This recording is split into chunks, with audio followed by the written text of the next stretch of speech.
ഇന്നലെ വരെ ക്രിക്കറ്റ് നമുക്കൊരു ഗെയിമായിരുന്നു, അതെങ്ങനെ തന്നെ ആയിരിക്കണം നാളെയും എന്നുള്ള അത്യാഗ്രഹം തീർച്ചയായിട്ടുമുണ്ട്.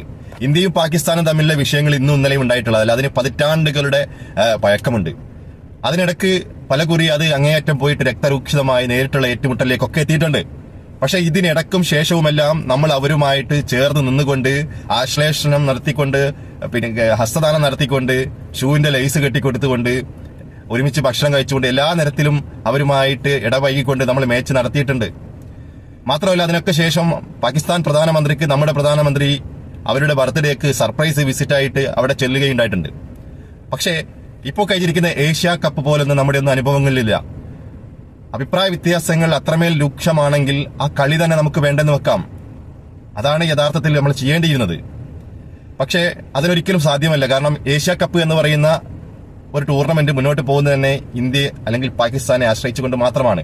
അതിവിടെയൊക്കെ നിൽക്കുന്ന അബുദാബിയിലും ദുബായിലൊക്കെ നിൽക്കുന്ന ആളുകൾക്ക് അറിയാം, ഗ്രൂപ്പ് ഘട്ടങ്ങളിലെ മത്സരങ്ങൾക്ക് കേവലം 40 ദിർഹം മാത്രം ടിക്കറ്റ് നിരക്ക് വെച്ചിട്ടും ഈ പറയപ്പെടുന്ന കളികൾക്കൊന്നും ആളുകൾ ഉണ്ടായിരുന്നില്ല. മാത്രമല്ല ഒരു 10 ഓവറൊക്കെ കഴിഞ്ഞാൽ ഫ്രീ ആയിട്ടായിരുന്നു ആളെ കയറ്റിക്കൊണ്ടിരുന്നത്. എന്നിട്ട് പോലും അവിടേക്ക് ആളുകൾ എത്തിയിട്ടുണ്ടായിരുന്നില്ല. പക്ഷെ ഇന്ത്യ പാകിസ്ഥാൻ കളികൾക്ക് നിറഞ്ഞ ഗാലറി ആയിരുന്നു. കാരണം അതിന് 500 ദിർഹത്തിന് മുകളിൽ, അതായത് 12,000+ ഇന്ത്യൻ രൂപയ്ക്ക് മുകളിലാണ് ടിക്കറ്റ് ഉണ്ടായിരുന്നത്. ഇത്തവണ കുറച്ച് കുറവാണ്. നേരത്തെ പലപ്പോഴും അത് 2,500-നും 5,000-നും മേലൊക്കെ ആവാറുണ്ടായിരുന്നു. എനിവേ അങ്ങനെയായിരുന്നു കാര്യങ്ങൾ. അപ്പൊ ആ പൈസ കൊണ്ടാണ് ഈ മേശയെ നടത്തി പോകുന്നത്. മാത്രമല്ല ഈ ബ്രോഡ്കാസ്റ്റിംഗ് എമൗണ്ട്, ഇതൊന്നും ഇന്ത്യക്ക് കോടികളാണ് അതിലൂടെ വരുന്നത്. ഇതൊന്നും ഇന്ത്യക്ക് വേണ്ടാന്ന് വെക്കാൻ പറ്റില്ല, BCCIക്ക് വേണ്ടാന്ന് വെക്കാൻ പറ്റില്ല. ICC എന്ന് പറഞ്ഞാൽ BCCI തന്നെയാണ്. അപ്പോ ഇവർക്ക് നിലനിൽപ്പിന് അത്യാവശ്യമാണ് ഈ ഒരു മാച്ച്, ഈ ഒരു കളി, പ്രത്യേകിച്ച് പാകിസ്ഥാനുമായിട്ടുള്ള കളി. അതുകൊണ്ടാണ് ഇന്ത്യ പാകിസ്ഥാനുമായിട്ട് നേരിട്ട് വരുന്ന രീതിയിൽ ആ ഗ്രൂപ്പ് പോലും ആ രീതിയിൽ ഫിക്ചർ വെച്ചിട്ടുള്ളത്. ഇതേ രീതിയിൽ ഫൈനൽ വരെ എത്തുകയാണെങ്കിലും 3 കളി കിട്ടുന്ന രീതി തന്നെ വെച്ചിട്ടുള്ളത്. ഓക്കെ, അപ്പോ ഈ കളിയുടെ ഇടയ്ക്ക് നടന്നിട്ടുള്ള ഹസ്തദാനത്തിന് ശ്രമിക്കാതെയും അതുപോലെ തന്നെ ഏറ്റവും ഒടുവിൽ കളി വിജയിച്ച് ആ ട്രോഫി വാങ്ങാതെയൊക്കെയുള്ള സംഭവങ്ങളൊക്കെ ഭയങ്കര മഹാസംഭവങ്ങളായിട്ട് മാത്രമേ അവതരിപ്പിക്കാവൂ എന്ന തരത്തിൽ ഒരു തിട്ടൂരം പരസ്യമായിട്ട് തന്നെ നമ്മുടെ ഇടയിലുണ്ട്. ഇതൊക്കെ ചെയ്യുന്നത് ഒരു പ്രത്യേകതരം പ്രൊഫൈലുകളാണ്. പക്ഷെ ചില ആളുകൾ കുറച്ചുകൂടി കടന്നുകൊണ്ട് ക്രിക്കറ്റുമായി നമുക്കൊന്നും ഒരു ബന്ധവുമില്ലെങ്കിലും ഇന്ത്യ ക്രിക്കറ്റിലൂടെ നേടുന്ന ജയം സോഷ്യൽ മീഡിയയിൽ ഏതെങ്കിലും തരത്തിൽ, അതല്ല പോസ്റ്റായോ അതല്ല സ്റ്റാറ്റസ് ആയോ ഒന്നും വെച്ചിട്ടില്ലെങ്കിൽ നമുക്ക് രാജ്യദ്രോഹ പട്ടം വരെ ചുമത്തുന്നുണ്ട്. അതുമല്ലെങ്കിൽ അത്തരക്കാരുടെ രാജ്യസ്നേഹത്തിൽ അവർ സംശയം ഉണർത്തിക്കൊണ്ടിരിക്കുകയാണ്.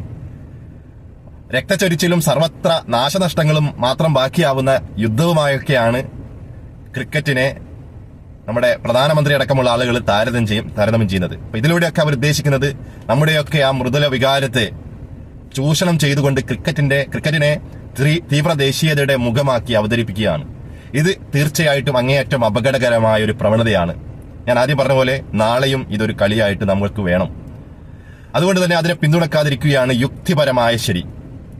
രാജ്യത്തെ ഇത്രയധികം പോപ്പുലറായിട്ടുള്ള ഒരു ഗെയിമിനെ രാഷ്ട്രീയം കൂട്ടിക്കലർത്തി കൊല്ലാക്കൊല ചെയ്യുമ്പോൾ അതിനോട് നോ പറയുന്നത് തന്നെയാണ് സ്പോർട്സ്മാൻ സ്പിരിറ്റ്.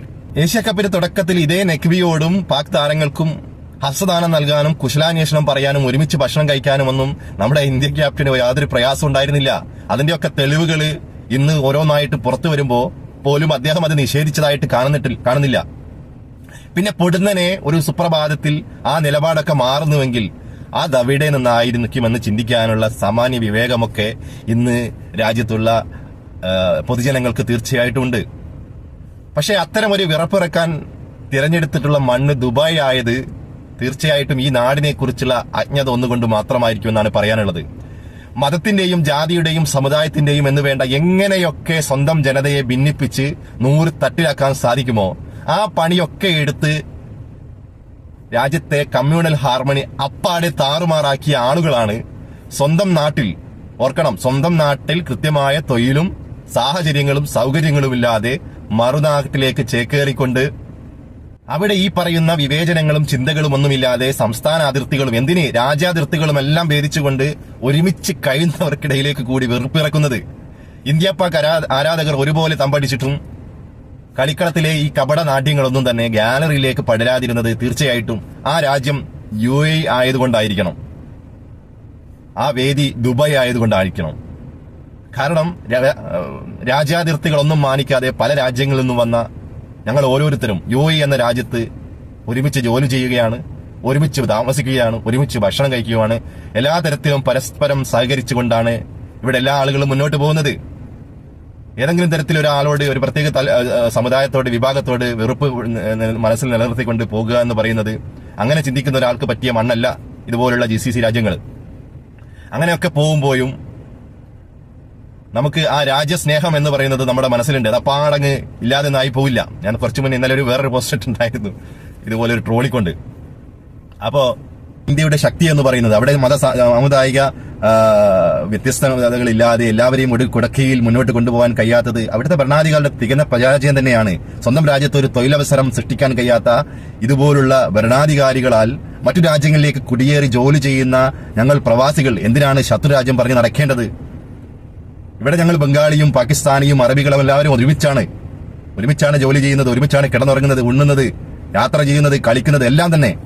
അവിടെ രാജ്യത്തിന്റെയും മതത്തിന്റെയും വിദ്വേഷം പരത്തുന്ന രാഷ്ട്രീയ നേതാക്കൾ ഒന്ന് ഓർത്തോ, നിങ്ങളുടെ നിലനിൽപ്പിന് വേണ്ടി മാത്രമാണ് ജനങ്ങളെ ഈ രീതിയിൽ തമ്മിലടിപ്പിക്കുന്നത്.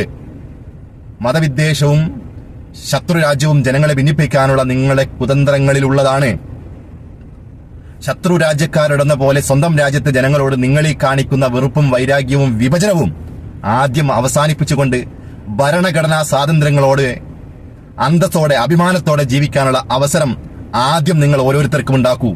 എന്നിട്ട് പോരെ ഈ കപടമായിട്ടുള്ള ഷോ ഓഫ് കളികൾ.